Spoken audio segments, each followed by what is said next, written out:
नमस्कार, cosmic study classes में आपका स्वागत है।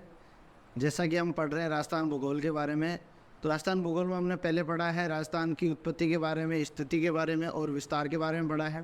पिछली वीडियो में हमने पढ़ा है राजस्थान के भौतिक प्रदेशों के बारे में। राजस्थान के भौतिक 4 प्रकार के भौतिक प्रदेशों में हमने पहले जो है डिटेल में पढ़ना शुरू किया। पहला टॉपिक था पश्चिमी मरुस्थल। पश्चिमी मरुस्थल में हमने देखा कि पश्चिमी मरुस्थल को भी 2 अलग अलग भागों में बांटा हमने, शुष्क मरुस्थल और अर्ध शुष्क मरुस्थल। फिर हम पढ़ रहे थे शुष्क मरुस्थल के बारे में, उसको भी हमने 2 भागों में बांटा था। एक तो बालू का स्तूप क्षेत्र और दूसरा है बालू का स्तूप मुक्त क्षेत्र, दोनों ही। तो हम पढ़ रहे हैं आज बालू का स्तूप क्षेत्र के बारे में। बालू का स्तूप, इनके बारे में। बालू का स्तूप यानी कि रेत के जो टीले हैं उनको जो है क्या कहा जाता है, बालू का स्तूप कहा जाता है। अब बालू का स्तूप कितने प्रकार के हैं, आज हम पढ़ेंगे बालू का स्तूप के प्रकार के बारे में। बालू का स्तूप कितने प्रकार के होते हैं, ठीक है। तो पहला टॉपिक हम पढ़ेंगे बालू का स्तूप के अंदर बरखान, या इसको क्या कहा जा सकता है, अर्ध चंद्राकार। अर्ध चंद्राकार भी इसको कह सकते हैं हम लोग, यानी कि इसकी जो शेप होती है वो आधे चांद के समान होती है। जैसे कि मैं बात करूँ, इस तरह का जो बालू का स्तूप जो होता है इसको क्या कहा जाता है, बरखान या अर्ध चंद्राकार। अब इसका क्षेत्र कौन सा है, मुख्यतः क्षेत्र इसके जो मरुभूमि है, मरुभूमि के जो उत्तरी क्षेत्र है उस क्षेत्र में ये सर्वाधिक पाया जाता है, ठीक है। बरखान जो है सबसे ज़्यादा कहाँ पर मिलेगा हमें, मरुभूमि के उत्तरी क्षेत्र, उसमें सबसे ज़्यादा पाया जाता है। फिर ये जो बरखान जो बालू का स्तूप है ये है वनस्पति विहीन बालू का स्तूप। वनस्पति विहीन बालू का स्तूप कौन सा है, बरखान, जहाँ पर किसी भी प्रकार की वनस्पति नहीं पाई जाती है। फिर नेक्स्ट इसको यह सर्वाधिक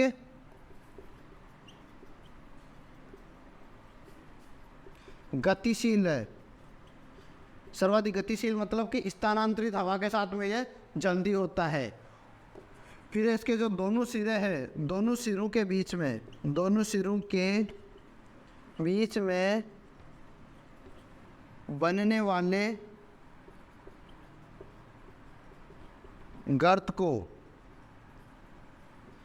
दंड या छली कहा जाता है। यानी कि हवा जो यहाँ पे जो गर्त जो बनता है, इस गर्त को क्या बोलते हैं, थली बोला जाता है। और ये जो बालू का स्तूप है इसको क्या बोलते हैं हम लोग, बरखान के नाम से, या इसको अर्ध चंद्राकार के नाम से भी जाना जाता है। तो बालू का स्तूप का जो पहला प्रकार है वो है बरखान, जिसको हम अर्ध चंद्राकार भी बोल सकते हैं। मुख्यतः इसका क्षेत्र है वो मरुभूमि के उत्तरी क्षेत्र जो है वहाँ पर ये मुख्य रूप से पाया जाता है। ये है जो वनस्पति विहीन बालू का स्तूप, इस पर किसी भी प्रकार की वनस्पति नहीं पाई जाती। सर्वाधिक गतिशील यानी स्थानांतरित होता है, एक जगह से दूसरी जगह वायु के साथ में ये तुरंत अपनी स्थिति बदल लेता है। और इसके जो दोनों सिरे हैं उन सिरों के जो बीच का जो ये गर्त है, इस गर्त को स्थानीय भाषा में क्या कहा जाता है, थली कहा जाता है। इसका स्क्रीनशॉट ले लीजिए आप।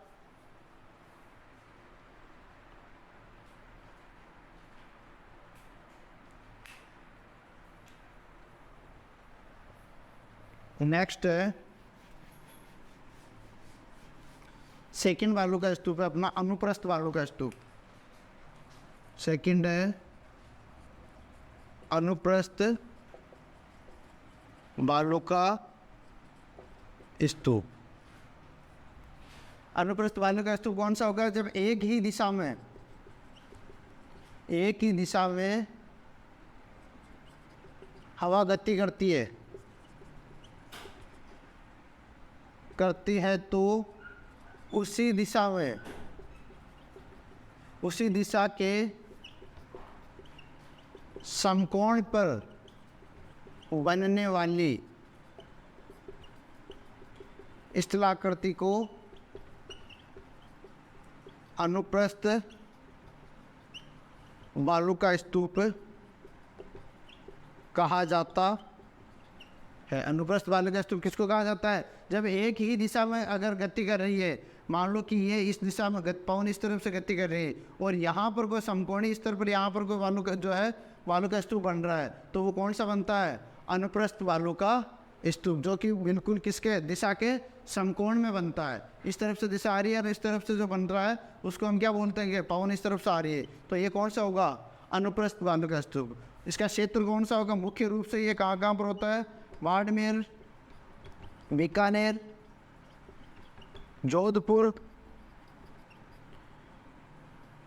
इन क्षेत्रों में ये मुख्य रूप से देखने को मिलता है। तो इसका स्क्रीनशॉट ले लीजिए आप।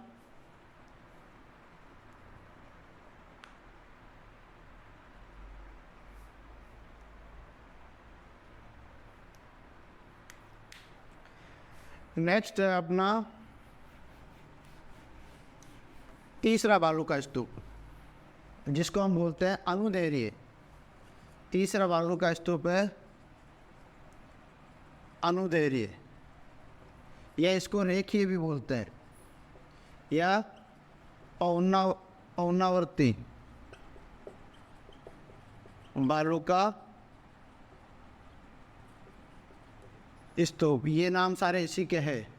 जब पवन के समांतर, पवन की दिशा के समांतर ही बालू का स्तूप का निर्माण होता है, वह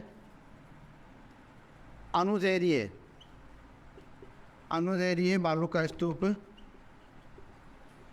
कहलाता है। जैसे मान लो कि इस तरफ से पवन आ रही है और यहाँ पर पवन के अनुरूप ही ये जो बालू का स्तूप बनते हैं ना, इसको हम क्या बोलते हैं? अनुदैर्घ्य बालू का स्तूप। ये भी मुख्य रूप से हमें कहाँ पे मिलते हैं? जैसलमेर में मिलेंगे, बाड़मेर में मिलेंगे, बीकानेर में मिलेंगे, इत्यादि इन क्षेत्रों में ये मुख्य रूप से हमें मिलते हैं। तो स्क्रीनशॉट ले लीजिए आप।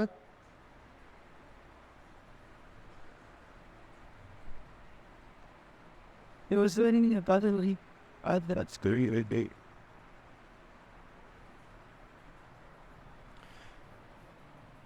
फोर्थ है बालू का स्तूप, पैराबोलिक बालू का स्तूप।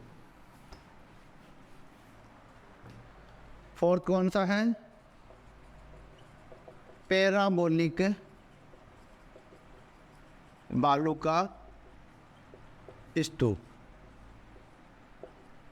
ये कैसा होता है? आकृति में कैसा होगा?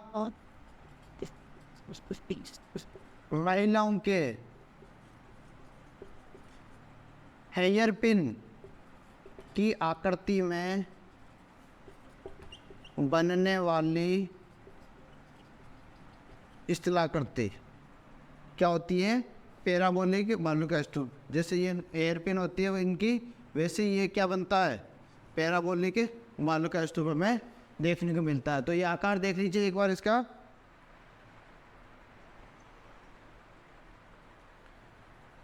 अब इसका क्षेत्र ये लगभग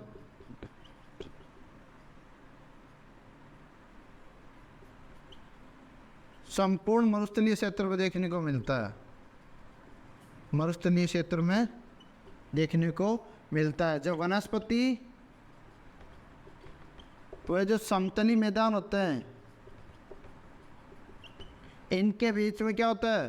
उत्पाटन होता है, यानी कि डिफ्लेशन होता है। इस डिफ्लेशन की वजह से बढ़ने वाले जो उत्पाद, जो बालू का स्तूप होता है, उसको हम क्या बोलते हैं? पैराबोलिक बालू का स्तूप कहा जाता है। तो एक बार इसका आप स्क्रीनशॉट ले लीजिए।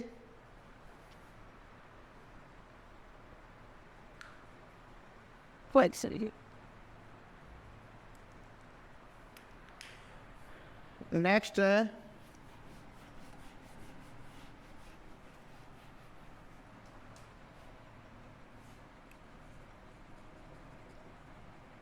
तारानुमा बालू का स्तूप। अनियमित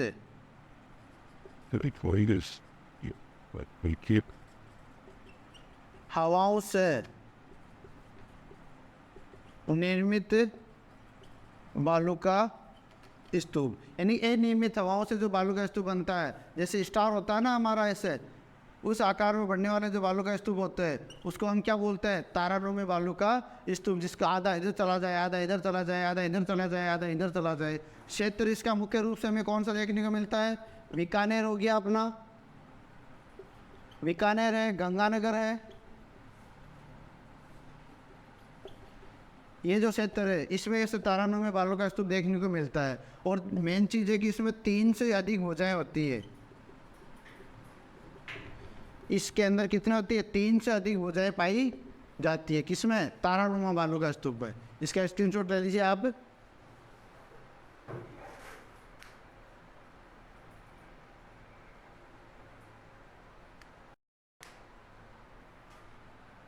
नेक्स्ट है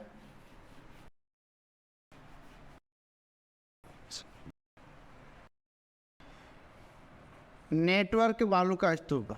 नेटवर्क बालू का स्तूप, यानी कि जब एक दूसरे, ये क्या होता है? एक दूसरे से जुड़े हुए बालू का स्तूप, जो एक दूसरे से क्या रहते हैं? जुड़े रहते हैं, वो कौन से बालू का स्तूप कहलाते हैं? नेटवर्क बालू का स्तूप, जो काफ़ी ज़्यादा एक के बाद दूसरा, दूसरे के बाद तीसरा, तीसरे के बाद चौथा, ऐसे लाइनिंग के अंदर एक दूसरे से कनेक्टेड रहता है बालू का स्तूप। ये उससे मिल रहा है, वो उससे मिल रहा है, सारे जब बालू का स्तूप एक दूसरे से जुड़े हुए बालू का स्तूप होते हैं, उसको हम क्या बोलते हैं? नेटवर्क बालू का स्तूप। क्षेत्र इसका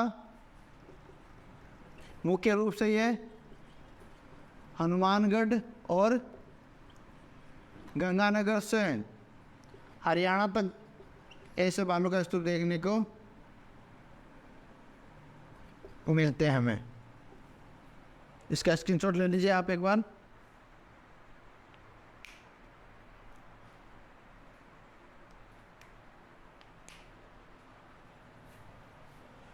नेक्स्ट है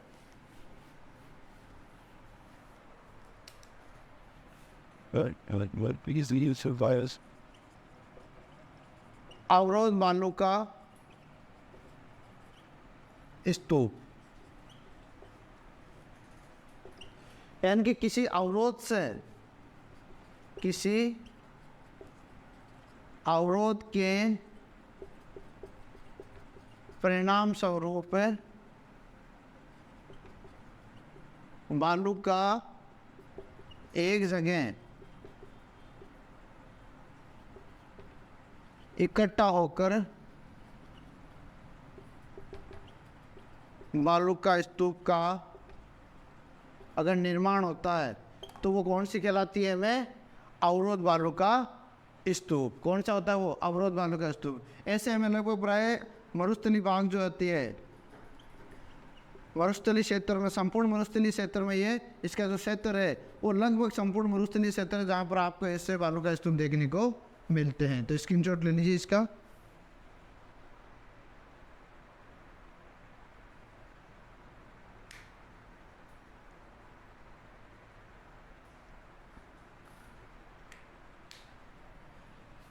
अब लास्ट है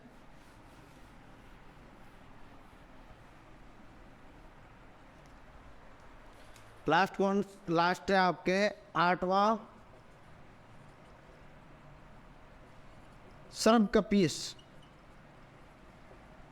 बालू का स्तूप। लास्ट आपका कौन सा है?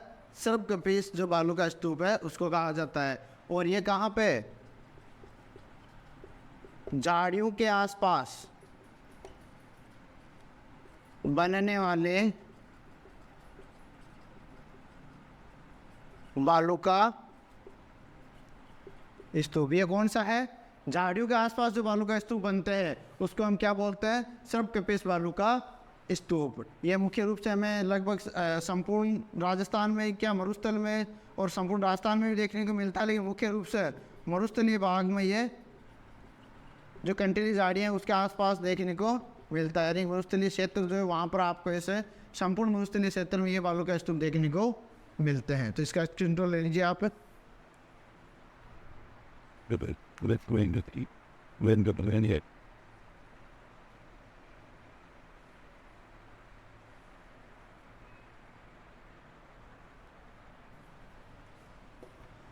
तो ये तो थे बालू का स्तूप के अलग अलग प्रकार, जो हमने 8 प्रकार पढ़े हैं। तो बालू का स्तूप जो युक्त जो क्षेत्र है उसमें 8 प्रकार के बालू का स्तूप पाए जाते हैं, जो राजस्थान के जो शुष्क मरुस्थल का ही भाग है। अब राजस्थान के एक दूसरा शुष्क मरुस्थल और है जिसको हम बोलते हैं बालू का स्तूप मुक्त क्षेत्र। ऐसा क्षेत्र जहां पर बालू का स्तूप नहीं है, तो इसको क्या कहा जाता है? बाड़मेर, जैसलमेर, चट्टानी क्षेत्र भी कहा जाता है। इसको क्या कहा जाता है? बाड़मेर, जैसलमेर, चट्टानी क्षेत्र के नाम से भी जाना जाता है। यहाँ पर जो अवसादी चट्टानें हैं, अवसादी शैलें हैं, अवसादी शैल, उस अवसादी शैल के नीचे क्या है? भूमिगत जल के भंडार है। भूमिगत जल भंडार है, यानी कि ज़मीन के नीचे जल की, आपको मीठे पानी की बहुत बड़ी जो है जल भंडार देखने को मिलता है। और उसी में एक है जिसका है नाम है लाटी सीरीज। लाटी सीरीज ये कहाँ से कहाँ तक है? यानी कि पोखरण से मोहनगढ़, मोहनगढ़ तक एक मीठे पानी की क्या है ये एक सीरीज। यहाँ पर क्या मिलता है? ये क्या है? मीठे पानी की सीरीज है। मीठे पानी की सीरीज जो कहाँ पर है? पोखरण से लेकर के मोहनगढ़ तक है। और ये जल भी कौन सा है? भूमिगत जल है। कौन सा जल है? भूमिगत जल है। इसलिए इसको क्या कहा गया है? लाटी सीरीज के नाम से जाना जाता है। इसी पे एक कुआं है जिसको बोलते हैं चांदन कुआं, चांदन नलकूप। एक नलकूप है चांदन नलकूप। और इस चांदन नलकूप का दूसरा नाम क्या है? इसको क्या कहता है? थार का घड़ा कहा जाता है। तो थार के घड़े के नाम से किसे जाना जाता है? चांदन नलकूप को। और कहा जाता है कि जो लाटी सीरीज है ये किस नदी की जो है, किस नदी का जल है? इसमें सरस्वती नदी जब तक लुप्त प्राय है माने जाते हैं, उस नदी के ही भूमिगत जल को इसमें माना जाता है, कुछ लोगों का मानना है। इसी पे एक चांदन नलकूप है और उसी चांदन नलकूप को क्या कहा जाता है? थार का घड़ा के नाम से ये जाना जाता है। तो एक बार इसका स्क्रीनशॉट ले लीजिए आप।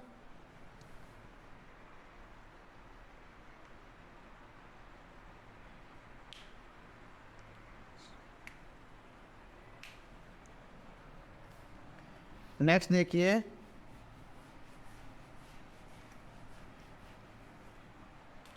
लघु मरुस्थल। ये इसी का भाग है, बालू का स्तूप जो मुक्त जो क्षेत्र है उसी का। यानी कि कच्छ से लेकर के, कच्छ से बीकानेर की मरुभूमि है। मरुभूमि का जो क्षेत्र है उसको क्या नाम, किस नाम से जाना जाता है? लघु मरुस्थल के नाम से जाना जाता है। इसी क्षेत्र में जैसलमेर जो रन, फिर एक है रन या जिसको टाट भी बोलते हैं, या फिर इसको प्लाया झील भी बोलते हैं। ये कौन सी है? यानी प्राकृतिक तौर पर, प्राकृतिक रूप से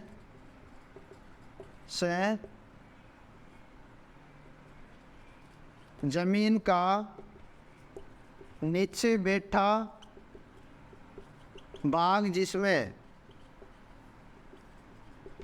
वर्षा के जल का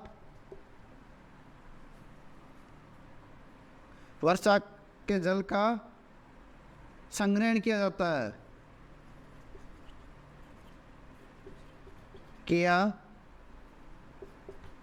संग्रहण किया जाता है, उसको स्थानीय भाषा में रन या इसको टाट भी बोलते हैं। और तीसरा नाम है इसको प्लाया झील भी बोला जाता है। और इसको क्या बोलता है? प्लाया झील भी कहा जाता है, जो प्राकृतिक रूप से, ठीक है। और एक है जैसलमेर के अंदर सबसे प्रसिद्ध है खडीन, यानी कि मानव निर्मित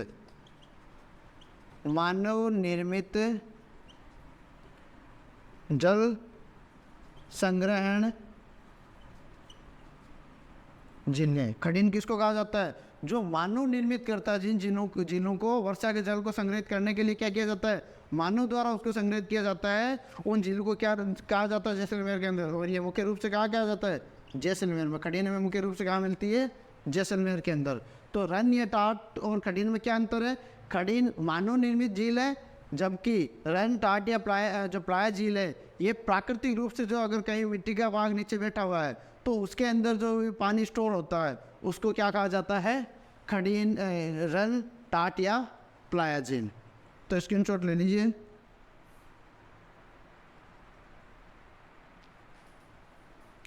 Badminton. तो आज हमने पढ़ा है बालू का स्तूप के प्रकारों के बारे में, और बालू का स्तूप मुक्त जो क्षेत्र है वो कौन कौन सा, उसके बारे में। कल हमारा टॉपिक रहेगा, हम पढ़ेंगे अर्ध शुष्क क्षेत्र के बारे में कि कौन कौन से क्षेत्र है, इसको कितने जो बेसिनों में बांटा गया है। लागू उच्च भूमि के बारे में भी पढ़ेंगे हम, गगन के मैदान के बारे में पढ़ेंगे, लूनी क्षेत्र के बारे में हम कल पढ़ेंगे। तो कल हम पढ़ेंगे अर्ध शुष्क मरुस्थल के बारे में। आज की क्लास यहीं खत्म कर